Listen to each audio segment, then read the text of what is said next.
In a remote, prejudice-filled town, a 28-year-old black woman, orphaned and living with her grandmother, struggles to keep a rundown shelter for abandoned, disabled children alive. One day at a gas station, she meets a tattooed biker stranded on his way home to care for his sick mother, accused by locals of trying to scam them because he can't pay by phone.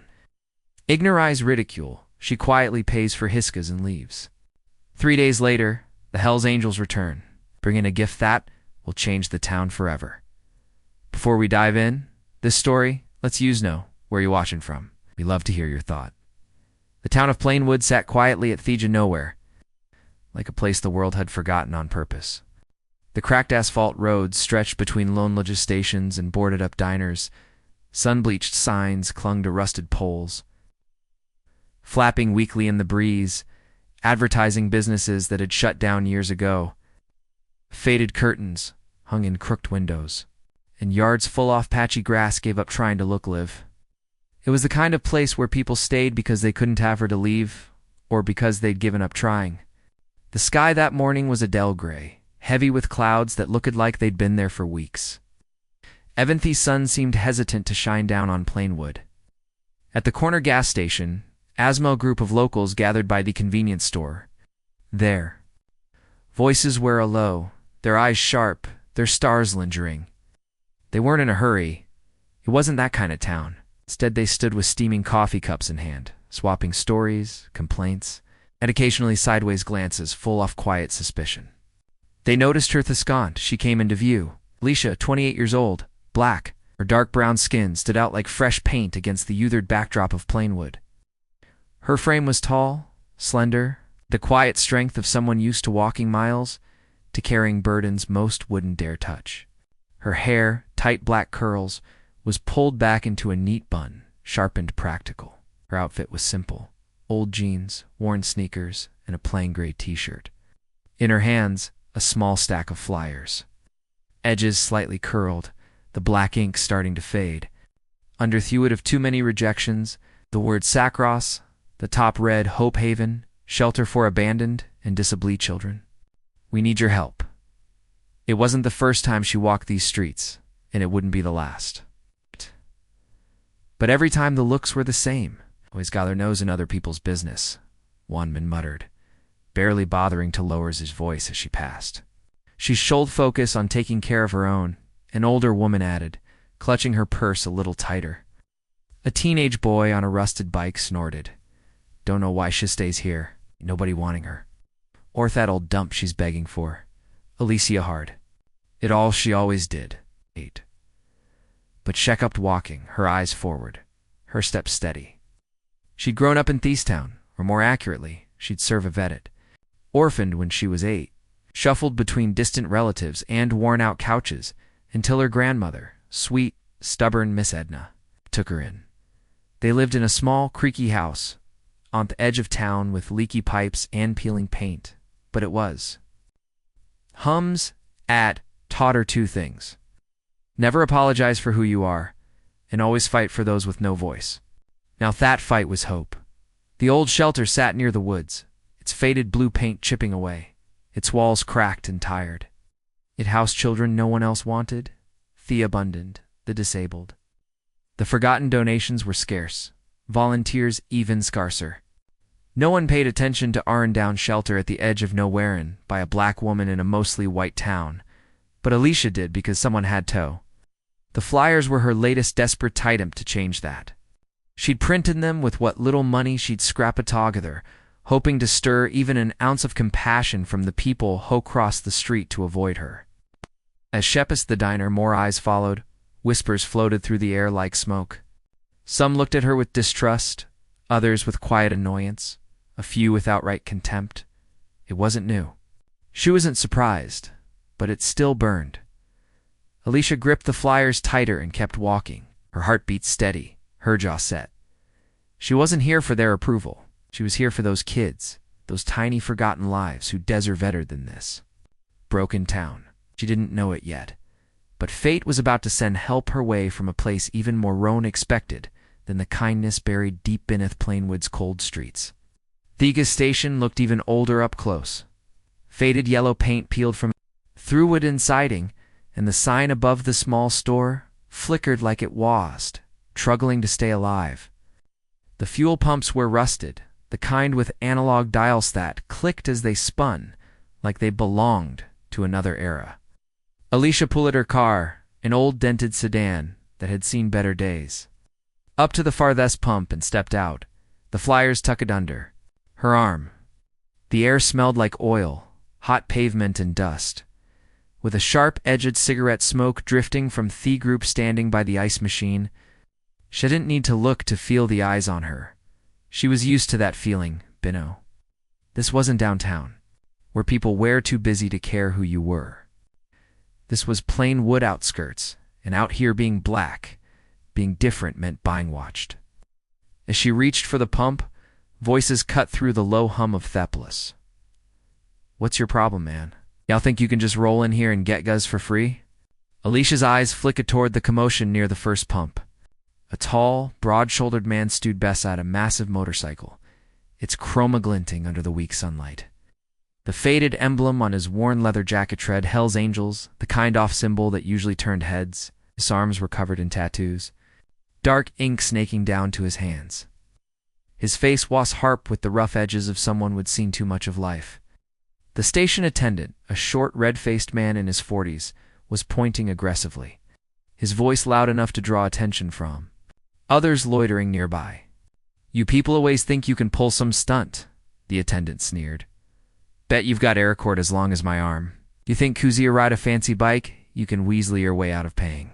Alicia paused, her hand still on the gas pump, eyes narrowing. The others standing around, the coffee drinkers.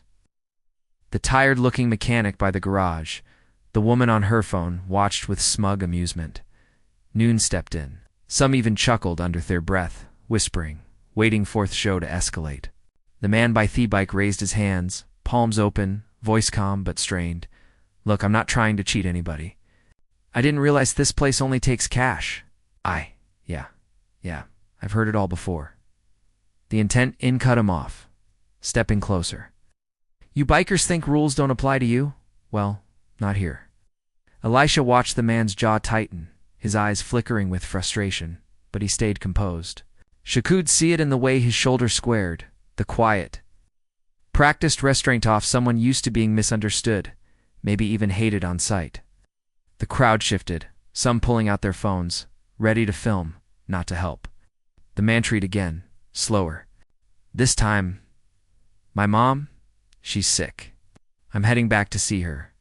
I spent what cash I had helping a kid I ran into on the road. I figured this place would take mobile pay." "You think it weren't?" The attendant snapped. "Ain't my problem. You don't have cash. Don't get gas, simple." He reached for his phone. "Or I can call the cops and they'll be happy to explain it to you." Alicia's pulse quickened. The man wasn't threatening anyone. He wasn't yelling, but that didn't matter here. His tattoos, his jacket, his bike. They had already made him guilty in there. She knew that feeling all too well. The whispers started again. Samia nettered. "Call the cops already." Anna snickered. "Bet he's got drugs and thathing." Alicia clenched her jaw. Her eyes drifted across the crowd. Smirks, folded arms, self-satisfied faces. No one offering help. No one caring about the truth. Just a bunch of people to read Dido, play jury, judge, executioner. She could have looked away, could have fueled her car and driven off. Let it be someone else's problem, but she knew better. She knew what it meant when good people stayed quiet. Before she could so congus herself, Alicia stepped forward, her voice cutting through fear. "I'll pay for his gas." In the space between them, the attendant froze. The man by the bike turned toward her, surprise flickering across his face. The crowd react first, a chorus of laughter, disbelief, even mockery. "You serious?" The attendant scoffed. "You don't even know this guy." "That's right," Alicia shot back, her voice steady. "I don't, but I know when someone's being treated like garbage. For no good reason."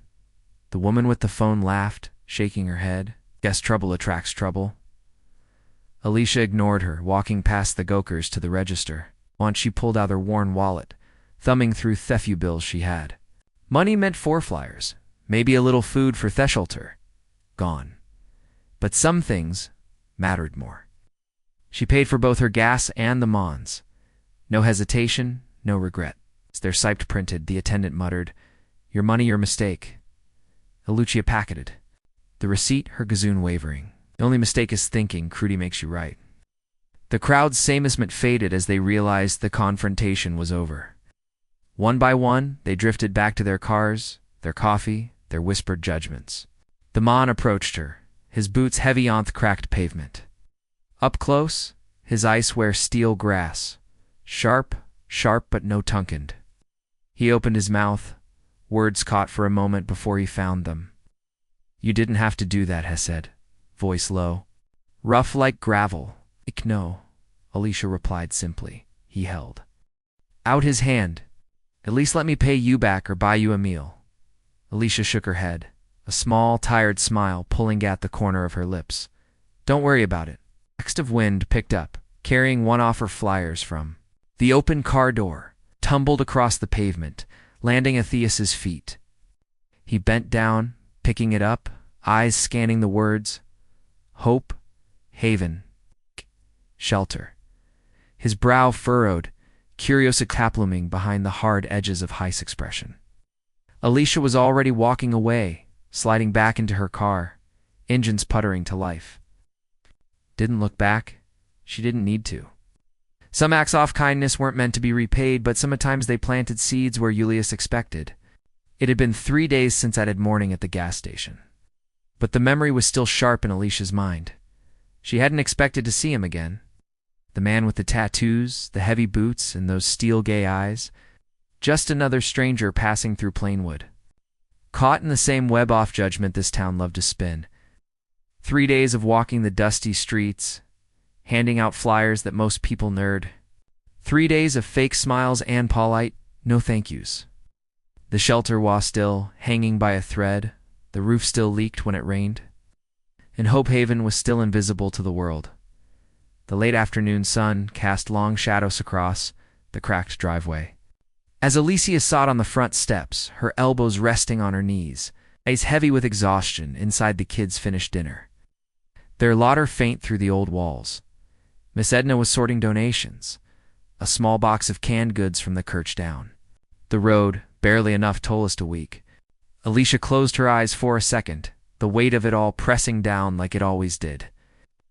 Then she hearted, the deep, steady rumble of engines rolling up the road. Her eyes snapped open. The cloud of dust rose beyond Theshelter's faded sign as a line off motorcycles appeared, their chrome catching the evening light. There were a dozen of them, maybe more, riding slow and steady up the driveway like they hound the road. For a moment, Alicia didn't move. Her heart kicked hard in her chest as the bikes came to a stop, engines growling low before cutting a phone after another. The air settled into a heavy, watchful silence. And then she saw him, the man from the gas station. Helmet under one arm, dark hair teed back, broad shoulders wrapped in a worn leather jacket with the unmistakable patch on the back. Hell's Angels. His steel gray eyes found hers instantly. Alicia's mouth went dry. She had expected him. She hadn't expected any off this. Miss Edna stepped onto the porch beside her, knitting forgotten in her hands. What in the world? The other bikers climbed off their bikes, tall, tattooed, dressed in worn jeans and leather vests. They looked rough, dangerous even, but their eyes weren't thawed. They watched quietly, curious. The Mon walked toward her, his boots heavy on the gravel. Stopping a few feet away, he pulled something from his jacket pocket and held it up. It was her flyer. "You dropped this," he said simply. Alicia stared at the crumpled paper. Her breath caught in her throat. Her eyes flicked from the flyer to his face, then towed the row of motorcycles and the men standing behind him. "I didn't think." "You trailed off," her voice unsteady. "How did you even?" He offered a faint smile. "You left in a hurry." Guess it caught Thoend. His gaze drifted to the shelter behinder. "Hope Haven, you run this place?" Alicia hesitated, still trying to piece it all together. "Yeah, I do." The man nodded, Heist's expression softening, the tension in his broad frame easing. "Name's Jake. Jake Rivers." He gestured to the bikers behind him. That's my crew. Some of them call 'em Broken Wing. Long story. Miss Edna let out a low hum of suspicion visiting her, but Alicia raised a hand. I still fixed on Jake. You tracked me down Becco's of a flyer? She asked, confusion listening every word. Jake's smile turned sad for a brief second. I tracked you down because 3 days ago, when no one else gave a damn, you did. Lucia swallowed hard, her pulse still racing. Jake continued, voice low but steady. That morning I was on my way back home. My mama, she's been sick a long time. Hospital bills, treatments, the whole a nightmare. He paused, something flickering behind his eyes. I took the back roads, stayed off the main highway. Didn't want trouble, didn't want attention. Figured Plainwood would be quiet. His jaw clenched for a moment, and when he spoke again, his voice wasped around the edges. Ran out of gas. Dumb mistake. Gave my last cash to a homeless kid a few towns back. Guess if it geared people be decent at the gas station. His eyes met hers. I figured wrong. Alicia's stomach tightened. The memory of that scene at the station playing fresh in her head. Shouting, the cruel looks, the threat of police. Jake tilted. His head? But you didn't turn your back? You paid for a stranger? You didn't even want thanks? He held up the flyer again. But you did want to help. Alicia looked at the wornages of the flyer, the bold black letters, the shelter's name.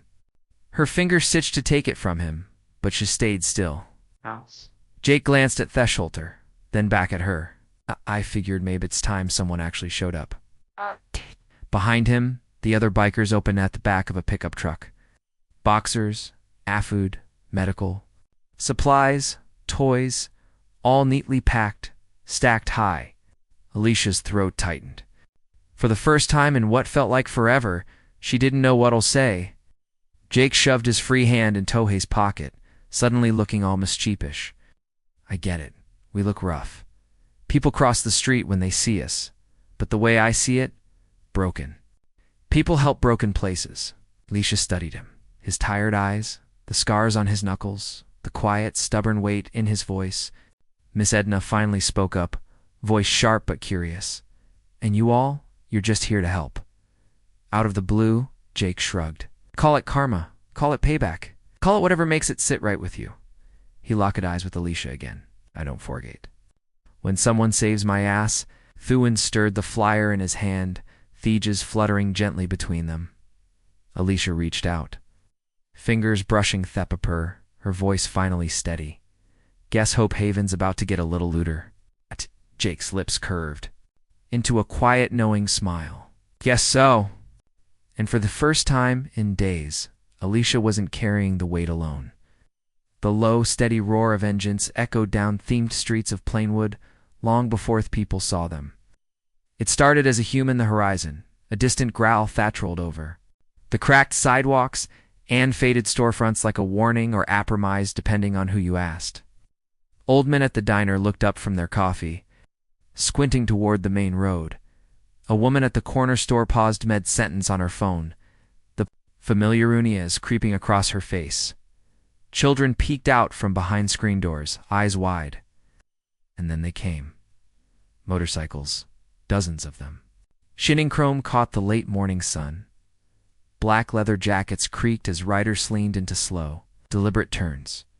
Behind the bikes, 2 pickup trucks rumbled along, beds piled high, with crates and supplies.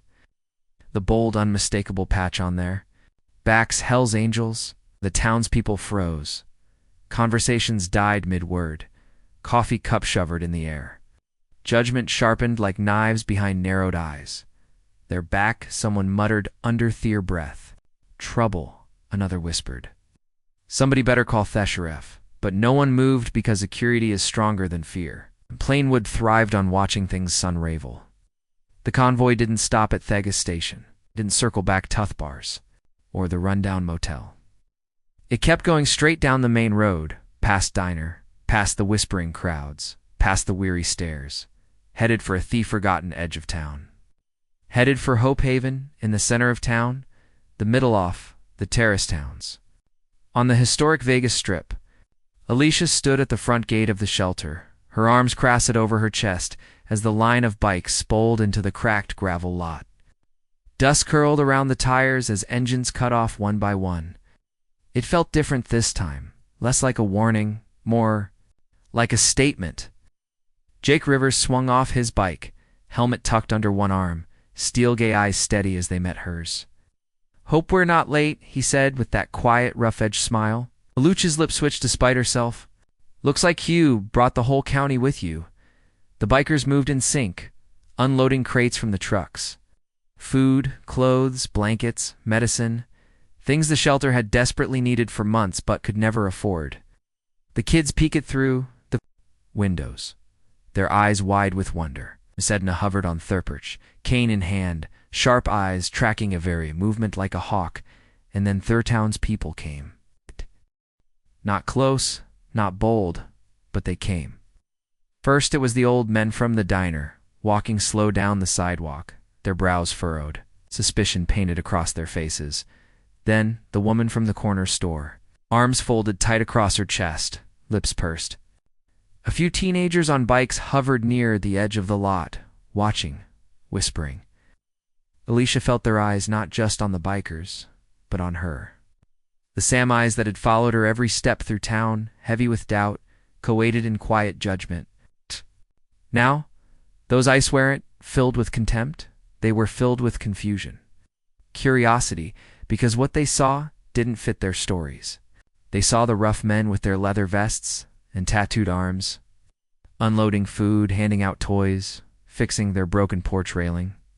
They saw Jack talking to Miss Edna with quiet respect, saw him smile gently at the children ruffle the hair of a shy little boy in a wheelchair. They saw Alicia standing at the center of it all, not the outcast, not the outcast, not the nav girl wasting her time, but the woman who had somehow done what no one else dared. United them changed thestory. Jake walked back over brushing dust from his hands. They watching, east, nodding subtly toward the growing crowd by the sidewalk. Alicia's lips curled like we're a circus. Jake chuckled. "Good, let him stare. I bet you'll learn something." She glanced at faces, the doubt beginning to crack, the curiosity simmering under the surface. It wasn't acceptance, not yet, but it was a start. Miss Edna leaned over, her voice low but warm. "Well, sweetheart, you sure know how to stir you town." Music. Alicia let out a quiet breath, the U.it on her chest lifting just a little. For once the judgment wasn't the loudest thing in Plainwood. For once Theatown didn't look away, and for the first time she wasn't standing alone. The lightsomer air carried the faint hum of cicadas as the sun dipped low behind Theatrine, casting a soft orange glow across Plainwood. The cracked roads still wound their way through the forgotten edges of town. But they looked different now. Not new, not fixed, but different. People walked slower past the old gas station these days. They nodded at strangers. They hesitated before judging. And at the edge of town, where woods pressed up against the broken fences, where most folks used to pretend a thing existed at all, Hope Haven stood taller than it had in years. The faded blue paint was gone, replaced by a fresh coat that caught the evening light like a promise. The porch railing was sturdy, the roof no longer sagged with rot, and the crooked old sign out front shone with bold new letters. Hope Haven, a place for every child. Alicia stood by the front steps, arms folded loosely across her chest, watching as the last few volunteers packed up from the day's work. Her jeans were streaked with paint. Her t-shirt clung to her skin with sweat and dust. But she didn't care back. For the first time since she could remember, it wasn't just her and Miss Edna holding this place together with stubbornness and scraped knuckles. It was all of them. The townspeople, the volunteers from neighboring cities, the bikers. Jake leaned against that birch post, wiping grease from his hands with an old rag.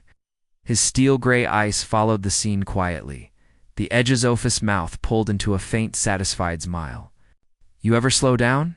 he asked, nodding toward the stack of donation boxes by the door. Alicia shrugged, Asmal smirked, playing at her lips. "You ever stop riding?" Jake chuckled, tucking the rag into his back pocket. His leather vest was slung over one off the porch chairs, the familiar Helsangle S-patch catching the golden light. It had been months since that first day. He showed up with his crew, and a truckload of supplies. Months of work, of sweat, of slowly chipping away at walls, both physical and the ones built from years of judgment. The town had watched. Wary at first, whispered, doubted, crossed the street, but time, it turns out, has a way of unraveling. Even the tightest knots of fear. They saw Jake fixing the roof with his bare hands.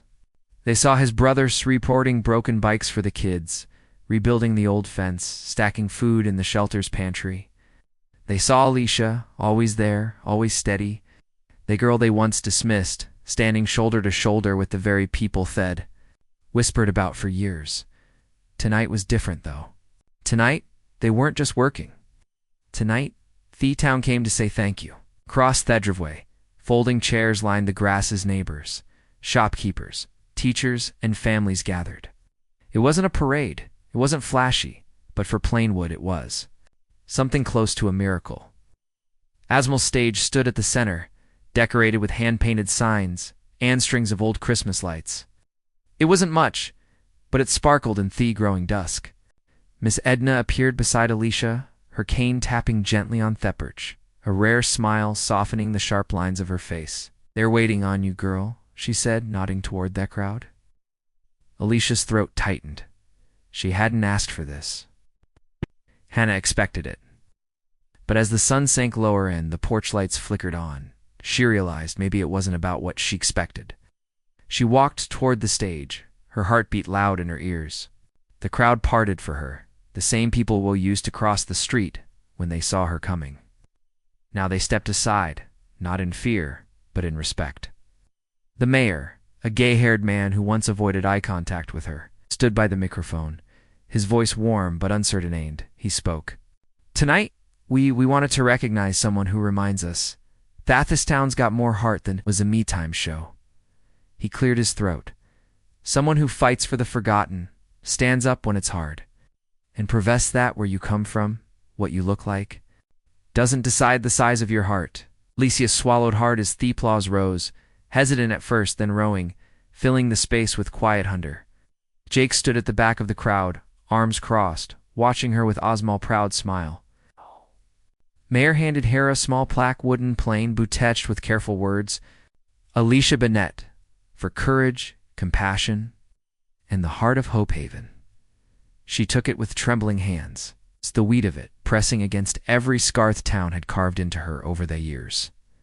But tonight they weren't scars, they were proof. At the crowd, at the children smiling by the steps, at Miss Edna, wiping a tear from the corner of her eye, her gaze drifted to Jake, to the bikers leaning against their bikes, rough and ready. Their presence a quiet shield around her. Alicia raised the plaque slightly, her voice clear and steady. "This isn't about me," she said, her eyes shining. "It's about them." She gestured toward the kids, toward the shelter. "And it's about choosing to see past the labels, the skin, the patches, the fear." She let words settle. The quiet hum, off understanding weaving through the crowd. "Hope isn't a building." She added softly, "It's what happens when people who aren't supposed to care show up anyway." The applause returned louder this time, with something Plainwood had long forgotten. How to give acceptance, respect. Jake's eyes met hers across the crowd. And for once, Alicia let herself believe what she never thought possible. This place, broken streets, the wary eyes, the tired whispers, it wasn't perfect. It never would be. Button night under the flickering porch lights and the hum of motorcycles waiting. Quietly in the dark, Plainwood felt a little less cold, and Hope Haven wasn't invisible anymore. Not to them, not to anyone. And for the first time in her life, Alicia Bennett wasn't just tolerated. She was seen. She was home. Join us to share meaningful stories by hitting the like and subscribe buttons. Don't forget to turn on the notification bell to start your day with profound listens and heartfelt empathy.